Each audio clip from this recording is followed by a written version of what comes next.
بسم الله الرحمن الرحيم الحمد لله والصلاة والسلام على رسول الله وعلى آله وأصحابه أجمعين أما بعد ناظرین کرام السلام علیکم ورحمۃ اللہ وبرکاتہ۔ تفہیم دین کی اس بزم کے ہمراہ ہم آپ کی خدمت میں حاضر ہیں۔ آج کی اس ملاقات میں ہمارے ساتھ تشریف فرما ہیں محترم مہمان جناب شیخ عبد الکریم سالک صاحب، جو کہ معروف علمی شخصیت ہیں۔ تو آئیے ناظرین پروگرام میں ان کا استقبال کیا جائے۔ السلام علیکم شیخ۔ وعلیکم السلام ورحمۃ اللہ وبرکاتہ۔ ہماری بزم میں آپ تشریف لائے، جو کہ ہمارے لیے یقیناً انتہائی باعث مسرت ہے، لہذا ہم آپ کا شکریہ ادا کرتے ہیں۔ جزاکم اللہ خیر۔ بارک اللہ فیکم، آپ سب نے دعوت دی اور ہم حاضر ہو گئے، جزاکم اللہ خیرا۔ آمین یا رب۔ ناظرین کرام، یہ قرآن اللہ کا کلام ہے۔ یہ قرآن یہ کتاب رشد و ہدایت ہے۔ یہ قرآن یہ ہر خیر و خوبی کا منبع اور ہر فضیلت کا سرچشمہ ہے۔ قرآن کریم کی تلاوت انسان کے لیے یقیناً انتہائی باعث خیر و برکت اور موجب اجر و ثواب ہے۔ قرآن کریم کی یہ مقدس ترین سورتیں، ہر سورت اپنی جگہ نہایت اہم ہے۔ البتہ آج کی اس ملاقات میں ہم بالخصوص اس سورت کے بارے میں کچھ رہنمائی حاصل کریں گے اپنے مہمان کی زبانی، کہ جس کا نام ہے سورۃ الاعلیٰ۔ تو آئیے ناظرین اپنے مہمان کی طرف رجوع کیا جائے۔ محترم ارشاد فرمائیے گا، سورۃ الاعلیٰ کا پیغام انسانیت کے نام۔ بسم اللہ الرحمن الرحیم، الحمد للہ رب العالمین، والصلاة والسلام على سید الانبیاء و امام المتقین، نبینا محمد وعلى آلہ واصحابہ اجمعین۔ سبح اسم ربک الاعلی۔ بسم اللہ الرحمن الرحیم، سبح اسم ربک الاعلی الذی خلق فسوى والذی قدر فہدى والذی اخرج المرعى۔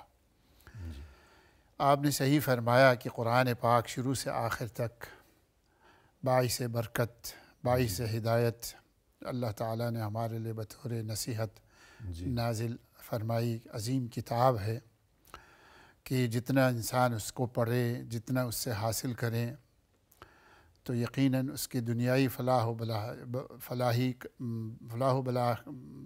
بہتری کے لیے دنیا کی بہتریاں بھی اسی میں ہیں، صحیح، اور آخرت کا جو انجام ہے وہ بھی قرآن کی نسبت سے انشاءاللہ اچھا ہوگا۔ تو عظیم کتاب ہے قرآن عظیم جو ہے۔ خود قرآن کریم میں اللہ تعالیٰ نے فرمایا یہ کتاب ہدایت ہے، قرآن کے بارے میں فرمایا یہ کتاب شفا ہے۔ صحیح۔ تو انہی صورتوں میں سے ایک سورہ اعلیٰ ہے، اور نام بھی دیکھیے بلند، جی، الاعلیٰ بلند۔ جی، جی، تو اس کی ابتدا بھی آپ دیکھ لیجئے، بسم اللہ الرحمن الرحیم کے بعد سبح اسم ربک الاعلیٰ، جی، کہ اس میں دیکھیے پہلی چیز تو یہ ہے سبح اسم ربک الاعلیٰ، سبح یسبح، تسبیح بیان کرنا، پاکی بیان کرنا۔ سبح منا اے نبی پاک صلی اللہ علیہ وسلم، یا اے مومن، کہ تو اللہ جو بلند و بالا ہے اس کے نام کی پاکی بیان کر، جی، جو تمہارا رب ہے، تمہارا رب ہے، بسم ربک الاعلیٰ، جو تمہارا رب ہے۔ صحیح، تو اللہ کے نام کی پاکی سے مراد یہ ہے کہ اللہ کی ذات کی پاکی مقصود ہے۔ جی، مقصود یہ ہے کہ اللہ کی تسبیح، اللہ کا جب بھی نام لیں احترام سے لیں، ادب سے لیں، اور اللہ کے نام کے تقدیس بیان کریں۔ صحیح، سبحان ربی الاعلیٰ یا سبحان اللہ جو ہم کہتے ہیں، اس کا مقصد یہ ہوتا ہے کہ اللہ کی ذات گرامی ہر قسم کے عیب سے، ہر قسم کے نقائص سے بالکل پاک ہے۔ جی، یعنی خلاصہ یہ کہ اٹھتے بیٹھتے زیادہ سے زیادہ انسان کو اللہ کی تسبیح، اللہ کی پاکیزگی کا بیان، یعنی یوں کہتے رہنا چاہیے اپنی زبان سے کہ سبحان اللہ، سبحان اللہ، سبحان اللہ۔ جب بھی یاد آئے تو یہ بالکل۔ کلمہ زبان پر اس کا ورد جاری رہنا چاہیے۔ یاد کہ اسی حکم طرح دیا گیا کہ یہ بھی سبح۔ سبح ہے، جی ہاں، اور نبی پاک صلی اللہ علیہ وسلم کی عادت مبارکہ بھی یہی تھی کہ جب قرآن پاک کی تلاوت بھلے آپ نماز میں ہی کیوں ہی نہ کرتے ہوں تو جی۔ اس وقت جب کوئی حکم آتا کہ بڑھائی تسبیح بیان کرنے کا تو آپ اللہ کی بڑھائی اور تسبیح بیان کرتے۔ جی کسی آیت مغفرت سے گزرتے تو اللہ تعالیٰ سے اپنے گناہوں کی معافی مانگتے۔ کسی عذاب و عقاب کی آیت سے گزرتے تو آپ صلی اللہ علیہ وسلم اللہ تعالیٰ کے عذاب و عقاب سے پناہ مانگتے۔ جی جنت کا ذکر ہوتا تو اللہ تعالیٰ سے جنت کا سوال فرماتے ہیں۔ تو یہ آپ کا معمولات زندگی۔ جی، یعنی اس وقت تسبیح کے بارے میں جو گفتگو ہو رہی ہے تو اس قسم کی آیات قرآن کریم میں کہ جن میں ہمیں تسبیح کا حکم اللہ کی طرف سے انسان کے لیے نظر آتا ہے، بالکل تو اگر وہ آیت ہم پڑھیں تو ہمیں اس کا جواب دینا چاہیے جواب دینا کہ چاہیے۔ جیسے سجدے کی آیت پر جب پہنچے ہیں تو سجدہ ضروری ہے، بالکل تو اسی طرح اس قسم کی جو آیات کے مثلا سبح اسم ربک الاعلی، تو انسان رک کر ذرا سا یوں ہلکا سا کہہ دیا کہ سبحان اللہ، سبحان اللہ، یا بعض سبحان ربی العالی، جی، جیسے یا بعض روایات میں موجود ہے صحیح۔ کہ آپ صلی اللہ علیہ وسلم پڑھا کرتے تھے کہ جب سبح اسم ربک الاعلی ہو تو آپ فرماتے تھے سبحان ربی العالی۔ جی، یہ اس کی اور بعض جہاں العظیم ہے کہ بعض آیات دکھتی ہیں، مثلا سورہ الواقعہ کی فسبح بسم آخری ربک آیت العظیم، فسبح بسم ربک العظیم، تو انسان کہے کہ جواب دے اس حکم کا، کہے کہ سبحان ربی العظیم، یا کم از کم سبحان اللہ اتنا ہی کہے، بالکل۔ تو یہ چیز اگر بحیثیت مقتدی ہے تو وہ دل میں کہیں۔ صحیح ہے، اسی طرح امام ہے تو چلو ایک سکتے میں جو ہے اس کو کہہ دے، کہہ دیں، اور نماز کے بغیر بھی اگر تلاوت کی جا رہی ہے تب تو بھی وہ کہیں تو آرام سے کہیں الحمدللہ، اس کے پاس تو اس وقت وقت یعنی موجود ہمارے ہے۔ یہاں عام لوگوں کو عام طور پر اس چیز کا علم نہیں ہے، توجہ نہیں ہے کہ تلاوت کرتے ہیں، یا معنی سے واقفیت نہیں ہے، شاید یہ وجہ بھی ہو سکتی ہے۔ بالکل بالکل تو جہاں اس قسم کی آیت ہو کہ فسبح بسم ربک العظیم، جی تو انسان یوں کہے کہ سبحان اللہ، بالکل، اس حکم کی تعمیل کرے۔ تعمیل کریں، بالکل صحیح ہے، اور یہ چیز یعنی اللہ کی تسبیح بیان کرتے رہنا، تو اس کی فضیلت جو یوں بھی سمجھ میں آتی ہے کہ رسول صلی اللہ علیہ وسلم کا یہ ارشاد گرامی اَيَعْجِزُ أَحَدُكُمْ أَن يَكْسِبَ كُلَّ يَوْمٍ أَلْفَ حَسَنَةٍ، جی۔ اس بارے میں کچھ فرمائیے گا۔ دیکھیے جی، عظیم بات ہے، حضور صلی اللہ علیہ وسلم صحابہ کو بیان فرماتے ہیں، کیا تم میں سے کچھ ایسے بھی ہیں کہ روز 1000 نیکیاں جمع کر لیں؟ کیا یہ نہیں کر سکتا؟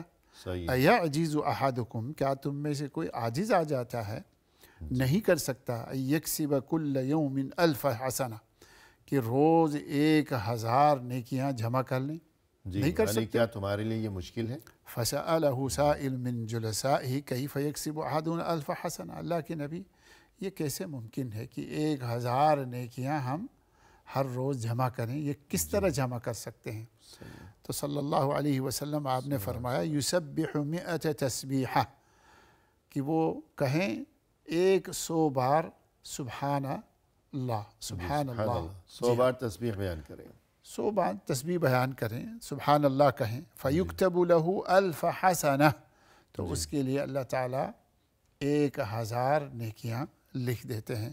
صحیح، اور صرف اتنی بات نہیں بلکہ فرمایا او یحط عنہ 1000 خطیئہ، یا اس سے 1000 گناہ، 1000 غلطیاں اللہ تعالیٰ دور فرماتے ہیں، معاف فرماتے ہیں، مٹا دیتے ہیں۔ سبحان اللہ، تو یعنی سبحان کتنا، میرے خیال میں 1 یا 1.5 منٹ لگے گا، 2 منٹ بھی شاید نہیں لگے گا بندہ جو تیز پڑھتا ہے۔ لیکن میں یہاں عرض کرتا جاؤں، بہت سے لوگ جیسے پڑھتے ہیں صبح صبح صبح صبح، یہ اچھی بات نہیں ہے، بلکہ وہ استحضار قلب ہونا چاہیے، بالکل توجہ کے ساتھ پڑھیں، سبحان اللہ، الحمدللہ، اللہ اکبر، کہ اسے پتہ بھی ہو کہ میں کیا کہہ رہا ہوں، کیا پڑھ معنی رہا کا ہوں۔ استحضار کریں۔ بالکل، اور جو ایک حدیث ہے کہ ان اللہ تعالی لا يقبل عن قلب غافل لاہن، لاہن، بالکل، کہ اگر انسان یوں اللہ کا ذکر کر رہا ہو کہ اس کا دل غافل ہے، دوسرے خیالات اس کے دل میں سمائے ہوئے ہیں، اور زبان پر سبحان اللہ سبحان اللہ، تو یہ قابل یہ قبول بعض نہیں لوگوں ہے۔ کو دیکھا گیا کہ وہ اشارے کنائے کر رہے ہوتے ہیں کسی دوسرے کو اور ہاتھ سے یا تسبیح سے گن رہے ہوتے ہیں، سبحان اللہ۔ تو اور یہاں یقیناً ایک اور بات بھی بہت ضروری ہے کہ بعض لوگ کہتے ہیں کہ فلاں وظیفہ تو اتنی بار یہ پڑھیں گے اور اتنی بار وہ پڑھیں گے، جی جی تو چونکہ وہ اپنی طرف سے گنتی متعین کر لیتے ہیں، جی جی یعنی بہت سے اذکار ایسے ہیں کہ ان اذکار کی تو فضیلت اپنی جگہ ہے، وہ ثابت ہیں، بالکل لیکن گنتی یعنی مخصوص اور متعین تعداد کا تذکرہ ہمیں نہیں ملتا۔ بالکل، اگر لیکن ملتے ہیں جو حدیث میں ہیں وہ تو ٹھیک جی ہے، ہاں، جیسے یہاں کہا گیا۔ جی ہاں کہ 100 مرتبہ، جی لیکن بعض ایسے اذکار ہیں کہ ان میں گنتی کا کوئی تذکرہ نہیں۔ بالکل بالکل اب بہت سے لوگ اپنی طرف سے وہ گنتی مقرر کر لیتے ہیں کہ فلاں کتاب میں پڑھا کہ جو لا الہ الا انت سبحانک انی کنت من الظالمین آیت کریمہ 1.25 لاکھ مرتبہ پڑھے تو ایسا ہوگا، ایسا جی ہوگا۔ جی، بلکہ ٹھیک لوگوں نے ہے، کتابیں، وہ کتاب جی ہاں، الوظائف کے نام سے کتابیں چھپائی ہوئی ہے، صحیح ہے، اور دیکھیے جی، جس کے بارے میں اللہ اور اس کے رسول نے کوئی فضیلت نہ بتائی ہو، صحیح ہے، میں اور آپ ٹھیک ہے، یا کوئی اور مسلمان کیسے کہہ سکتا ہے اتنے پڑھو گے تو اتنا ثواب ملے گا، اتنا یہ کرو گے تو یہ ہو جائے گا؟ جی ہاں۔ اب قرآن کریم میں مثلا یہ تو ہے کہ انہوں نے جب یہ کلمات کہے کہ لا الہ الا انت سبحانک انی کنت من الظالمین مچھلی کے پیٹ میں یونس علیہ السلام نے، تو فنجیناہ من الغم، ہم نے انہیں تب غم سے نجات عطا فرمائی، وَكَذَلِكَ نُنْجِي الْمُؤْمِنِينَ، اور ہم اہل ایمان کو اسی طرح نجات عطا فرمایا کرتے ہیں۔ بالکل اس سے بقول اہل علم یہ نتیجہ اخذ کیا جا سکتا ہے کہ کوئی بھی صاحب ایمان اگر سچے دل سے یہ کلمات پڑھے گا تو انشاءاللہ اللہ تعالیٰ اسے غم سے نجات عطا فرمائیں گے، یہاں تک تو بات ٹھیک ہے۔ کوئی تعداد کا لیکن جو ذکر؟ تعداد ہے، جی اب چونکہ وہ خود ساختہ ہے، اپنی طرف سے مقرر کر لی ہے، تو اب جلدی پڑھنا کہ سمجھ میں بھی نہ آئے، خود کو بھی پتہ نہیں چل رہا کہ کیا پڑھ رہا ہوں۔ بالکل حالانکہ جہاں تعداد متعین نہیں کی گئی تو اس فکر میں نہیں پڑھنا چاہیے، اور جیسا کہ کہتے ہیں کہ العبرۃ بالکیفیہ ولیس بالکمیہ، کام کیسا ہے صحیح بات میں یہ اصل چیز ہے، کتنا ہے اس کی کوئی حیثیت نہیں۔ نہیں، اگر وہ کسی ایک خاص مقصد کے لیے پڑھ رہا ہے تو جب تک مقصد حاصل نہیں ہوتا تو پڑھتے رہیں جب بھی اس کو موقع ملتا ہے۔ جی ایک دفعہ پڑھنے، دیکھیے یونس علیہ السلام نے تو ایک دفعہ وہ تسبیح پڑھی تو اللہ تعالیٰ نے ان کو نجات عطا فرمائی۔ صحیح ہے، تو ہم ایک عام مسلمان کی حیثیت سے اپنی ضرورت کے مطابق ایک سے زیادہ دفعہ پڑھیں، جی جب تک وہ حاجت پوری نہیں ہوتی۔ اللہ کا تو وعدہ ہے کہ فَاسْتَجَبْنَا لَهُ، کہہ دیا کہ ہم قبول فرماتے ہیں، جی ہر مومن کو ہم اس کو عطا فرمائیں گے، یہ تو خوشخبری تو موجود ہے۔ بے شک، جی جی ہاں۔ تو گفتگو چل رہی تھی اصل میں تسبیح کے بارے میں، اور اسی طرح یہ اہم ترین ایک خوشخبری ہے، من قال سبحان اللہ وبحمدہ 100 مرہ غفرت له ذنوبه وإن كانت مثل زبد البحر، تو اس بارے میں سبحان اللہ، دیکھیے جی، بالکل اسی قسم کی حدیث ہے۔ فرمایا جو کوئی کہتا ہے سبحان اللہ وبحمدہ 100 مرہ، سبحان اللہ وبحمدہ 100 مرہ، کوئی اللہ کی بڑائی تسبیح بیان کرتا ہے ان کلمات کے ساتھ سبحان اللہ وبحمدہ، جی اور وہ پڑھتا ہے 100 دفعہ، جی اس میں چونکہ گنتی موجود ہے 100 کی، صحیح، تو آپ صلی اللہ علیہ وسلم فرماتے ہیں غفرت لہ ذنوبہ وإن کانت مثل زبد البحر، اس کے تمام گناہ اللہ تعالیٰ اس کلمے، اس تسبیح کی وجہ سے معاف فرما دیتے ہیں، جی اگرچہ اس کے گناہ سمندر کے جھاگ کے برابر ہی کیوں نہ ہو۔ نو سبحان اللہ، یعنی جتنے بھی گناہ ہیں اللہ تعالیٰ معاف فرماتے ہیں۔ تو اس میں بھی یہاں بھی استحضار قلب، دل کا حاضر ہونا بہت ضروری ہے کہ میں کیا کہہ رہا ہوں، کیا بول رہا ہوں، سوچ کر اور سمجھ کر پڑھیں۔ بالکل اسی ہی قسم کی وہ حدیث بھی ہے جو آپ تو اب یہ وقفہ جی لیتے ہیں۔ ناظرین فی الحال لیتے ہیں مختصر سا وقفہ، ہمارے ساتھ ہی رہیے گا۔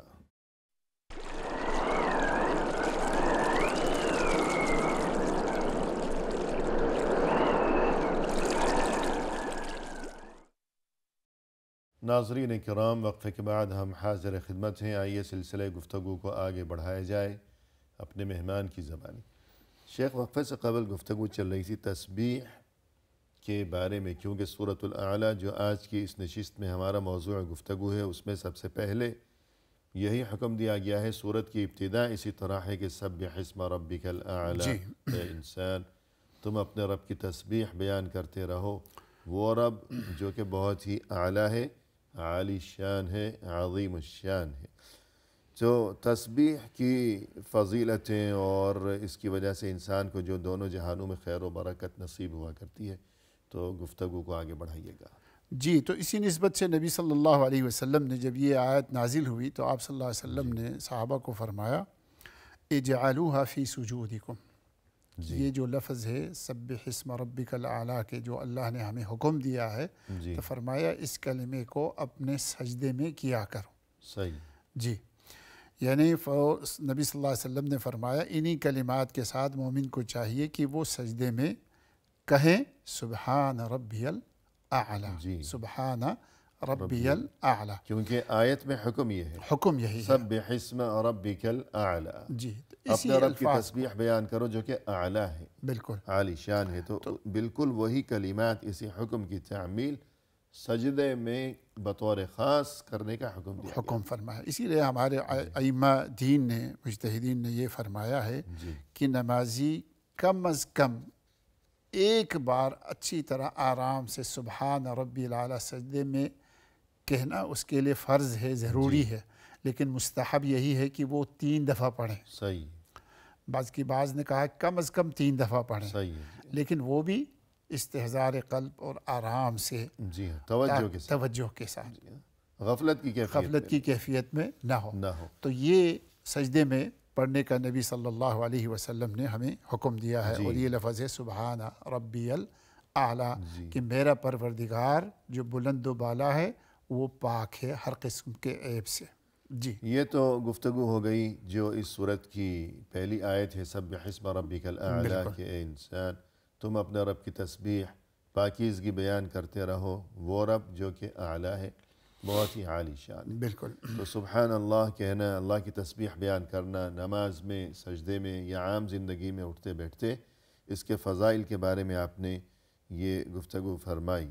مثلا یہ بات ہمیشہ بطور خاص یاد رکھنے کی ہے کہ 100 بار جو سبحان اللہ و بحمدہ کہے گا تو اس کے گناہ معاف کر دیے جائیں گے، اگرچہ وہ اتنے زیادہ ہی کیوں نہ ہو کہ جس طرح سمندر کے جھاگ کے برابر ہی کیوں نہ ہو. یہ ہو گئی پہلی آیت الحمدللہ. جی، سبح اسم ربک الاعلی. اور اس کے بعد یہ کہ جو دوسری آیت ہے جی، الذی خلق فسوى، اس بارے میں گفتگو فرمائیں. الذی خلق فسوى والذی قدر فہدى، تیسری آیت بھی ساتھ میں ہے. صحیح ہے. جس نے پیدا فرمایا فسوى اور اس کو برابر کیا. جی، جس نے پیدا فرمایا انسان کو اور برابر پیدا فرمایا، اچھی شکل میں، اچھی شکل میں، اچھی صورت میں، اچھے ہاتھ پیر پاؤں ہر ایک کا تناسب جو ہے جی برابر کیا. صحیح ہے. ذرا سی اس میں اونچ نیچ، دیکھیے اللہ تعالیٰ کی شان ہے تاکہ ہم اللہ تعالیٰ کی نعمتوں کا بندہ شکر کریں. تو دیکھیں مختلف معذور لوگوں کو ہم دیکھتے ہیں جی تو ہمیں خیال ہونا چاہیے کہ اللہ تعالیٰ نے مجھے اور آپ کو اللہ تعالیٰ نے کس تناسب سے، کس خوبصورت انداز سے، کچھ بے عیب جی ہاں پیدا فرمایا ہے. بالکل. اگر ضرب سی اس میں کوئی عیب اللہ نے رکھ دی تو انسان کچھ بھی نہیں کر سکتا. صحیح. انسان اس میں کچھ بھی نہیں کر بالکل سکتا. مجبور محض، مجبور محض کہ جس شکل میں اللہ نے پیدا کر دیا انسان اس کو تبدیل نہیں کر سکتا. تو اللہ تعالیٰ فرما رہے الذی خلق، جس نے انسان کو پیدا فرمایا، فسوى برابر، بلکہ تمام مخلوقات کو بھی اللہ نے پیدا فرمایا جس انداز میں پیدا فرمایا، وہ بہترین انداز، بہترین انداز. فسوى مانا ہر چیز تناسب سے برابر. صحیح ہے. اور پھر فرمایا والذی قدر فہدى، اور پھر اس نے تقدیر لکھی یا اندازہ لگایا، فہدى پھر اس کو ہدایت دی. ایک تو ترجمہ ہے جی اس کے رہنمائی کی. ایک یہ اندازہ لگایا کہ اس کے لیے کیا کیا چیزیں ضروری ہیں. صحیح. یا یہ ہے کہ یہ بھی کہہ سکتے ہیں آپ انسان کو بنایا، اس کا ہاتھ کتنا لمبا ہونا چاہیے، پیر کتنا، سر کیسا، اس کا بھی اللہ تعالیٰ نے خود اپنے ترتیب فرمایا، اندازہ لگایا. جی یا یہ ہے قدرہ بنا، تقدیر اس کی بنائے کہ کیسا کھائے گا، کہاں سے کھائے گا، کس طرح کھائے گا، جی اور پھر کس طرح کتنی زندگی پائے گا. فہدا، پھر اس کی طرف بھی اللہ نے رہنمائی کر دی، کہ اس کے دل میں وہی خیالات ڈال دیے، یا ڈال دیتے ہیں یا ڈال دیے ہیں. صحیح ہے. جی، کہ تمہیں اس طرف جانا چاہیے، تمہیں اس ادھر ملک میں یہاں سے جانا تمہیں چاہیے. رزق مل سکتا ہے.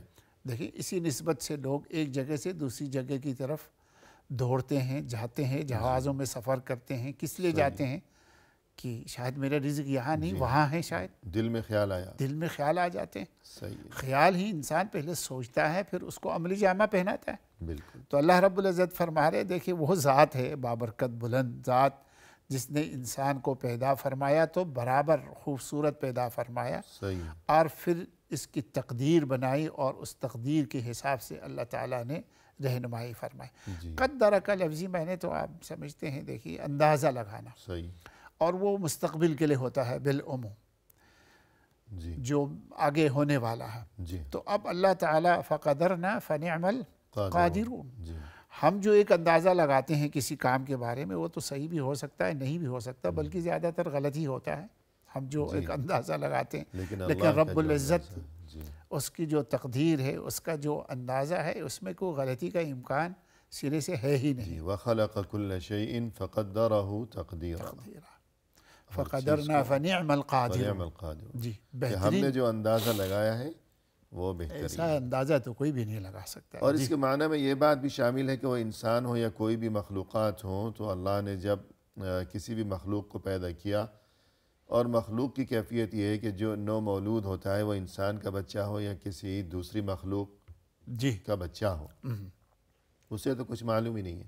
بلا شک. لیکن آپ دیکھیے کہ پیدا ہوتے ہی خود بخود اللہ ہر مخلوق کے بچے کو یہ بات معلوم ہے، ابھی آنکھیں بھی نہیں کھلی، بلا شک، لیکن وہ تلاش کرتا ہے کہ میرا رزق جو ہے، پیٹ بھرنے کا سامان کہاں سے ملے گا.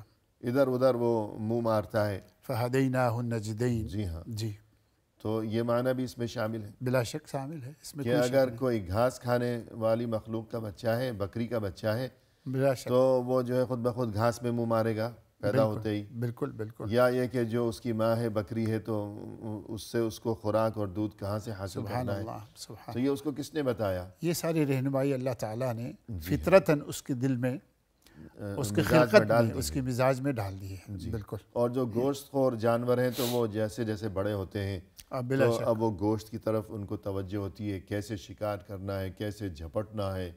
تو یہ تمام چیزیں کوئی انہیں وہاں ٹریننگ دینے والا تو ہے نہیں. بلا شک. تو یہ بھی اللہ کی ایک قدرت کی بڑی نشانی ہے، جس کا تذکرہ اس صورت میں کیا گیا ہے. بلا شک. اور انسان کے لیے بطور خاص یہ چیز بطور احسان ذکر کی گئی ہے کہ اللہ نے تم پر یہ احسان کیا. تو اللہ کو اس وجہ سے بھی مزید اپنے رب کی تسبیح بیان کرتے رہنا بڑائی چاہیے. بیان کرنی چاہیے.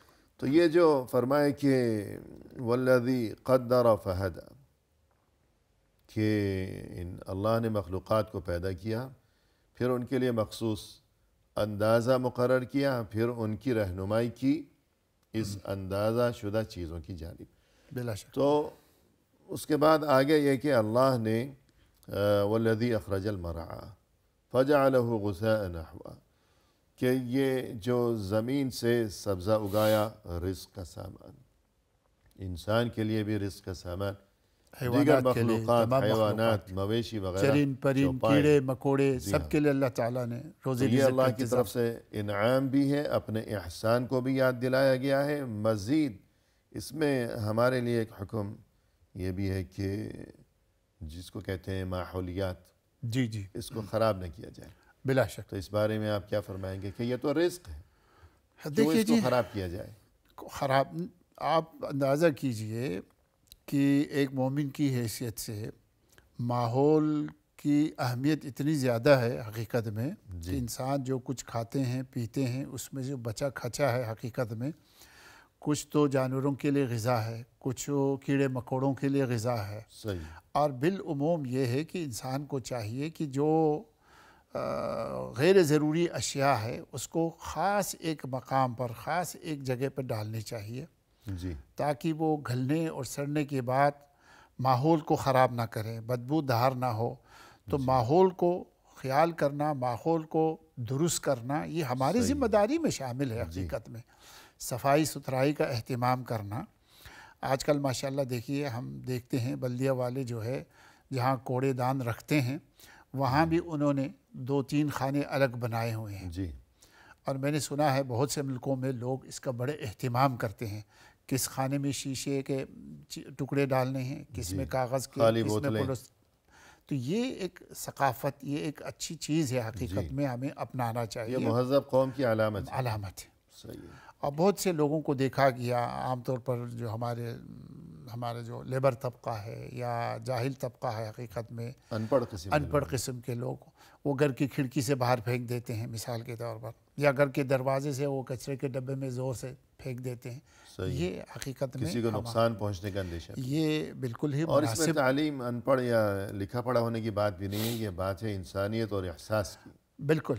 تو بالعموم میں ہوتا ہے کہ ایک تعلیم یافتہ شخص کم از کم یہ نہیں کر سکتا، شاید خیال کر لے، اور بالعموم شاید کوئی جلدی میں ہوتا ہے، یا یہ ہے کہ آپ چلتے گاڑی سے کوئی چیز پھینک دی، کچرے ہو سکتا ہے تو اس یہ تو گفتگو ہو گئی عام کہ یوں ماحولیات کا خیال رکھا جائے، اور یہ کہ صفائی ستھرائی کا اہتمام ہو، سلیقہ مندی نظر آنی چاہیے، گندگی نہ پھیلائی جائے، لیکن اس صورت میں کہ سبح اسم ربک الاعلی الذی خلق فسوى والذی قدر فہدى، اس کے بعد یہ کہ والذی اخرج المرعى فجعلہ غثاء احوى، زمین سے سبزہ اگایا، یہ سبزہ، یہ پھل اور یہ پھول، یہ درخت، تو انہیں خراب نہ کیا جائے، کوئی ایسا کام نہ کیا جائے جس سے یہ درخت خراب ہو۔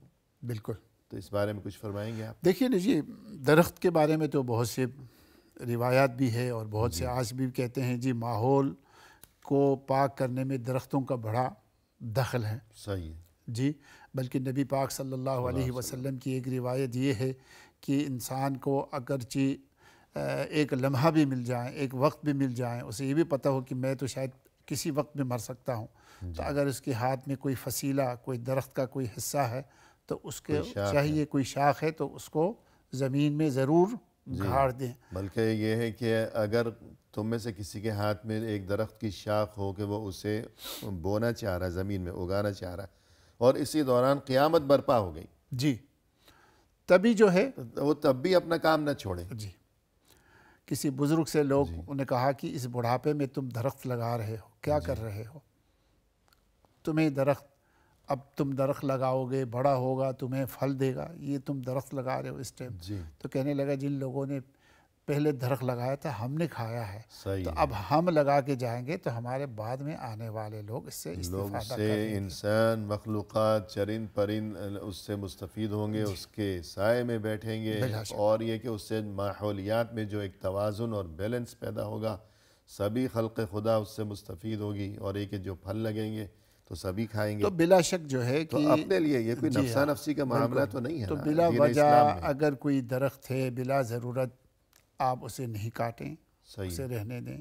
اسی طرح ہمیں یہ بھی اللہ کے نبی صلی اللہ علیہ وسلم نے ہدایت دی ہے، کوئی درخت ہے سائے دار تو اس سائے دار درخت کے نیچے کوئی گندگی بھی نہ کریں، تاکہ کوئی اور آنے والا، چلنے والا، جانے والا شخص کے لیے وہ چیز باعث زحمت نہ بنے۔ تو وقفہ لیتے ہیں جی ناظرین، فی الحال لیتے ہیں مختصر سا وقفہ، ہمارے ساتھ ہی رہیے گا۔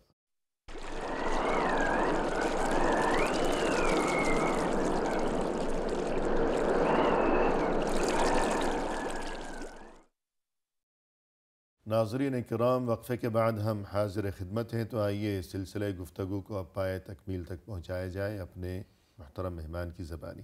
شیخ، وقفے سے قبل گفتگو یہ چل رہی تھی کہ والذی اخرج المرعى فجعلہ غثاء احوى، اللہ نے یہ سبزہ اگایا، رزق اگایا۔ تو قرآن کریم کی ایک آیت ہمیں نظر آتی ہے، فرمایا کہ هو الذی انزل من السماء ماء لکم منہ شراب ومنہ شجر فیہ تسیمون، اور اسی طرح یہ کہ وَأَوْحَى رَبُّكَ إِلَى النَّحْلِ أَنِ اتَّخِذِي مِنَ الْجِبَالِ بُيُوتًا وَمِنَ الشَّجَرِ وَمِمَّا يَعْرِشُونَ، کہ یہ تو زندگی کا سامان ہے، بلا شک۔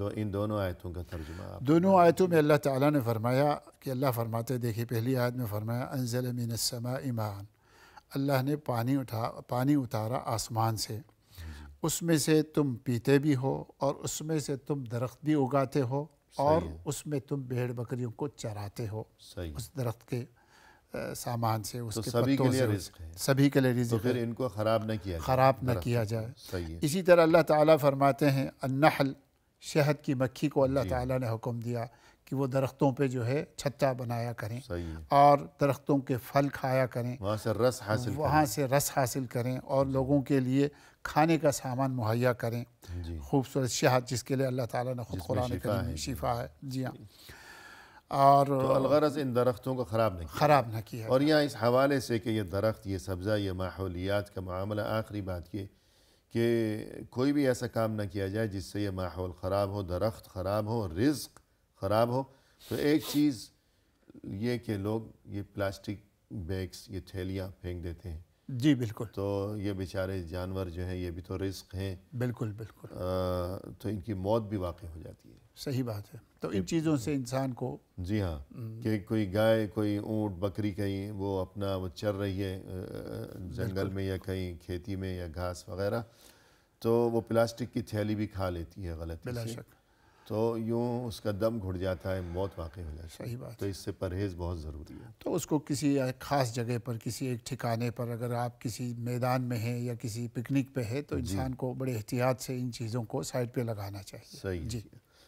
اس کے بعد جو ارشاد باری تعالیٰ اس صورت میں سَنُقْرِئُكَ فَلَا تَنْسَى إِلَّا مَا شَاءَ اللَّهُ إِنَّهُ يَعْلَمُ الْجَهْرَ وَمَا يَخْفَى، جی، تو اس بارے میں ارشاد فرمائیں۔ اس میں دیکھیے اللہ کے نبی صلی اللہ علیہ وسلم پر وحی نازل ہو رہی ہے، جی، قرآن نازل ہو رہا ہے، جبریل آپ کو تلاوت کر کے سنا رہے ہیں، تو چونکہ آپ پڑھے ہوئے نہ تھے، صحیح، لکھنا آپ نہیں جانتے تھے، جی، تو آپ کو خدشہ یہ رہتا تھا کہ کہیں جبریل کے جانے کے بعد یہ بھول نہ جائیں، جی، تو آپ کے زبان مبارک ہلتی تھی، آپ کوشش کرتے تھے اس کو یاد کرنے کی، ساتھ ساتھ پڑھتے ساتھ تھے۔ ساتھ پڑھنے کی کوشش کرتے تھے، تو اللہ تعالیٰ نے فرمایا اللہ کے نبی آپ کو بے غم ہو جائیے، صحیح، پڑھنا ہمارا کام ہے، یاد کرانا ہمارا کام ہے، صحیح ہے، آپ کو یاد رکھوانا یہ ہماری ذمہ ہمارا داری میں شامل ہے۔ فرمایا سنقرئک فلا تنسى، ہم آپ کو پڑھا دیں گے پھر آپ بھولیں گے نہیں، جی، الا ما شاء اللہ، مگر جسے اللہ بھلانا چاہیں جی، وہ الگ معاملہ ہے۔ وہ ایک الگ معاملہ ہے، نہیں تو آپ بھول نہیں پائیں گے۔ دوسری جگہ اللہ نے کیا فرمایا لا تحرک به لسانك لتعجل به ان علینا جمعه وقرآنه فاذا قرأناه فاتبع قرآنه ثم ان علینا بیانه، جی، آپ زبان نہ ہلائے کیجیے، آپ جلدی نہ کیجیے، اور جمع کرنا بھی ہماری ذمہ داری ہے، پڑھانا بھی ہماری ذمہ داری ہے۔ جب ہم پڑھ چکے تو آپ اس کو بیان ضرور کیجیے، دوسروں کو سنا دیجیے، اور اس کو محفوظ رکھنا بھی ہماری یہ ذمہ ہماری داری ہے۔ ذمہ، بلکہ تو آپ خود فرمائیں کو ان ہلکا علینا نہ کیجیے۔ بیانہ، بالکل جی، اس کی شرح تشریح بھی ہماری ذمہ داری میں صحیح ہے، شامل ہے۔ تو آپ خود کو پریشانی میں مبتلا مت کیجیے۔ جی، تو سنقرئک فلا تنسى سورۃ الاعلی میں رسول اللہ صلی اللہ علیہ وسلم کے لیے اللہ کی طرف سے یہ ایک عظیم خوشخبری ہو گئی خوشخبری ہے بلا شک، کہ آپ اس قرآن کو بھولیں گے نہیں،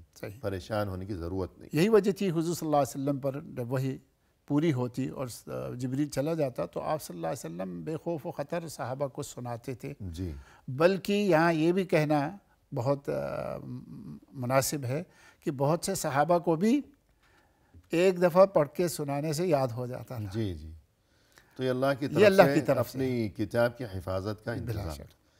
اور ایک خوشخبری ہے کہ وَنُيَسِّرُكَ لِلْيُسْرَىٰ، بڑی میں اس آیت کو سوچتا ہوں وَلُيَسِّرُكَ لِلْيُسْرَىٰ، بڑی عظیم آیت ہے۔ اللہ فرماتے ہیں ہم آسانی کے لیے آپ کو آسان کر دیں گے، سبحان اللہ، یعنی اس آیت کو اگر آپ اس آیت کے ساتھ تھوڑا سا ملا دیجئے نا، طٰہٰ مَا أَنزَلْنَا عَلَيْكَ قرآن لتشقى، لتشقى، ہم نے قرآن آپ کو اس لیے نہیں نازل کیا کہ آپ کسی مشکل میں پڑ جائیں، جی، تو بلکہ اللہ فرماتے ہیں نُيَسِّرُكَ لِلْيُسْرَىٰ، صحیح، ہم آپ کو رہنمائی جو کر رہے ہیں، قرآن جو نازل فرما رہے ہیں، شریعت جو دے رہے ہیں، اسلام آپ پر آ رہا ہے، تو یہ اس لیے ہے تاکہ آپ کے لیے آسانیاں پیدا کریں۔ صحیح، سبحان تو اللہ، اسلام آیا اس لیے ہے کہ آپ کے لیے آسانیاں پیدا کریں، تمام دنیا انسانیت کے لیے، آسانی پیدا کریں، دونوں جہانوں میں۔ جی۔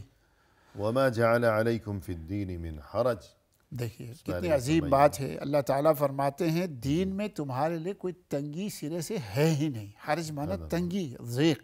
جی اللہ نے دین میں یعنی کوئی اللہ کا حکم ایسا نہیں جو تم کر ہی نہیں سکتے ہو. صحیح. یہ نہیں ہو سکتا. ہر کام تمہارے لیے اللہ نے آسان کر دیا ہے. جی. اور کبھی فرمایا ہے کہ یرید اللہ بکم الیسر ولا یرید بکم سبحان العسر. اللہ. یہ اگر کوئی کہیں جی نماز 5 وقت کی پابندی بہت مشکل ہے، رمضان شریف کا روزہ، حج پہ پیسہ خرچ ہونا، تو اللہ فرماتے ہیں یہ کام تمہارے لیے بہت ضروری ہے حقیقت میں. جی. اگر لیکن آسان ہے. آسان ہے. اگر پرسکون زندگی چاہتے ہو تو 5 وقت کی نمازوں کی پابندی کرو. صحیح ہے کہ ہر معاملے میں ہر اللہ معاملے چاہتا ہے میں تمہارے لیے آسانی پیدا فرمانی. مشکل نہیں چاہتا. کوئی مقام مشکل نہیں. جی. اور اسی طرح رسول اللہ صلی اللہ علیہ وسلم نے فرمایا کہ ان الدین یسر ولن یشاد الدین احد الا غلبہ فسددوا وقاربوا وابشروا. سبحان تو اس اللہ. بارے میں فرمایا. نبی صلی اللہ علیہ وسلم بھی اسی طرح فرماتے.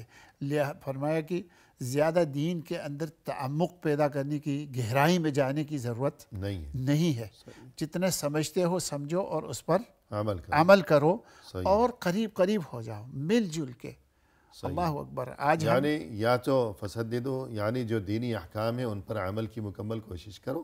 بالکل. وقاربوا اگر مکمل طریقے سے عمل نہیں کر سکتے تو اس کے قریب ہی ہو جاؤ. قریب ہی ہو جاؤ. صحیح. جی. جتنا کر سکتے ہو نیک نیتی کے ساتھ اس پر عمل کرو. اس کے بعد خود کو اللہ کے حوالے کر دو اور خوش ہو جاؤ.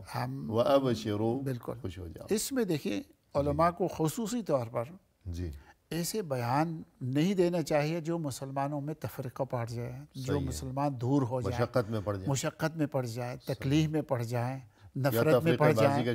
جی. بلکہ ایسے بیان ہونے چاہیے جو آپس میں لوگوں کو ملائیں، قربتیں پیدا کریں، نفرتیں پیدا نہ کریں. یہ ہمارے علماء کی خاص طور پر ذمہ داری ہے. جی.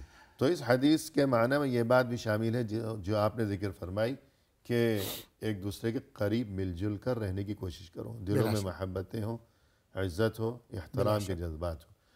اور اس میں بقول اہل علم یہ معنی بھی شامل ہے کہ اللہ نے دین کو آسان بنایا ہے. بلا شک. تم اسے مشکل نہ بناؤ. اور یہ کہ فسددوا یعنی جو شریعت کے احکام ہیں تم ان پر عمل کی مکمل کوشش کرو. وقاربوا اگر تم مکمل عمل نہیں کر سکتے تو کم از کم یہ کہ اس کے قریب رہو. کہ جتنا تمہارے بس میں ہے اتنا تو عمل کرو تم دینی احکام پر. اس کے بعد یہ کہ خود کو اللہ کے حوالے کر دو کہ نیت صاف ہے، ہمارے بس میں جو تھا وہ ہم نے کیا. تو اب یہ کہ وَأَبْشِرُوا خوش ہو جاؤ. انشاءاللہ اللہ فضل فرمائے گا. بہت سی چیزوں میں بہت سے لوگ فتوے دے دیتے ہیں کہ یہ فلان ہے فلان ہے.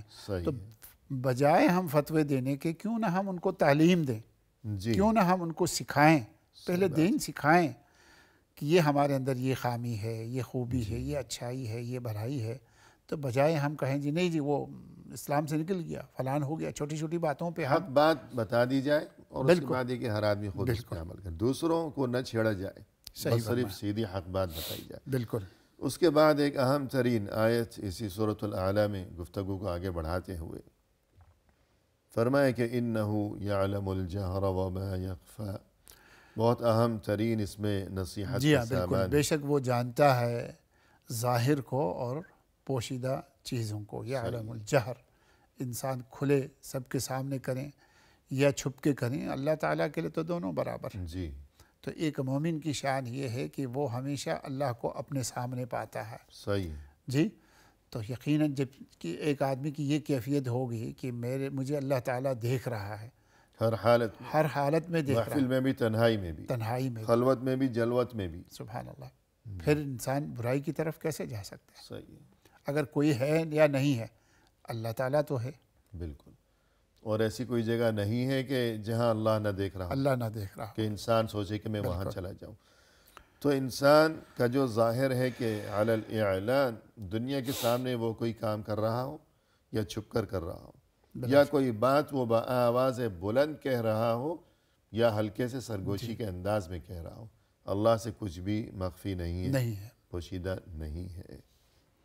تو بلکہ جس طرح فرمایا کہ وَأَسِرُّوا قَوْلَكُمْ أَوْ اجْهَرُوا بِهِ، انہ تم علیم کوئی بذات بات الصدور۔ آہستہ سے کہو یا بآواز بلند کہو، اللہ سے کچھ بھی پوشیدہ رہنے والی نہیں ہے تمہاری بالکل۔ بات، زور سے کہو یا آہستہ، بلکہ انہ علیم بذات الصدور، وہ بات جو تم نے دل کے اندر چھپا رکھی ہے، اسے بھی جانتا ابھی کہی نہیں کسی کے سامنے، نہ تو بآواز بلند کہی ہے، نہ سرگوشی کے انداز میں کہی ہے آہستہ سے، سرے سے کہی نہیں، دل میں جو کچھ باتیں چھپا رکھی ہیں، اللہ تو اسے بھی بہتر جانتا ہے۔ اللہ تو ان سے بھی خوب واقف سبحان ہے۔ اللہ۔